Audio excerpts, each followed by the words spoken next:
বৃহস্পতিবার সকালে তত্ত্বাবধায়ক সরকার ফেরাতে নবম দিনে চলে রাষ্ট্রপক্ষের করা দ্বিতীয় দিনের শুনানি। এদিন অসমাপ্ত বক্তব্য তুলে ধরেন রাষ্ট্রের সর্বোচ্চ আইন কর্মকর্তা। শুনানির শুরুতে অ্যাটর্নি জেনারেল বলেন, তত্ত্বাবধায়ক সরকার বাতিলের পেছনে যে যুক্তি দিয়েছিল আপিল বিভাগ তা ছিল উদ্দেশ্যপ্রণোদিত ও ভ্রান্তিমূলক। তত্ত্বাবধায়ক সরকার বাতিল করেছিলেন ওই কারণ যে অযৌক্তিক, রাজনৈতিক পক্ষপাতদুষ্ট, ওই কারণ যে মানুষের ভোটাধিকারের জন্য সহায়ক না, সেটার প্রমাণ। রাষ্ট্রের সর্বোচ্চ এই আইন কর্মকর্তা বলেন, রাজনৈতিক দলগুলো একমত হয়ে তত্ত্বাবধায়ক সরকার ফেরাতে চাচ্ছে, এটা প্রমাণ করে সবাই এই ব্যবস্থার পক্ষে। স্বাধীন জনগণ, গণঅভ্যুত্থানের নেতৃত্বকারী জনগণ যেভাবে নির্ধারণ করবেন সেটাই সংবিধান, সেটাই আইন, সেই অনুসারে দেশ চলবে।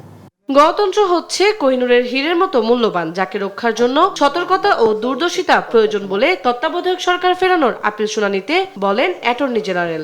ভোটাধিকার প্রয়োগটা এখানে মুখ্য।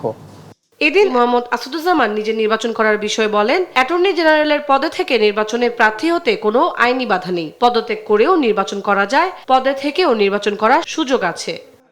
Attorney general is free to go election, even ক্ষমতা থেকেও করতে পারেন।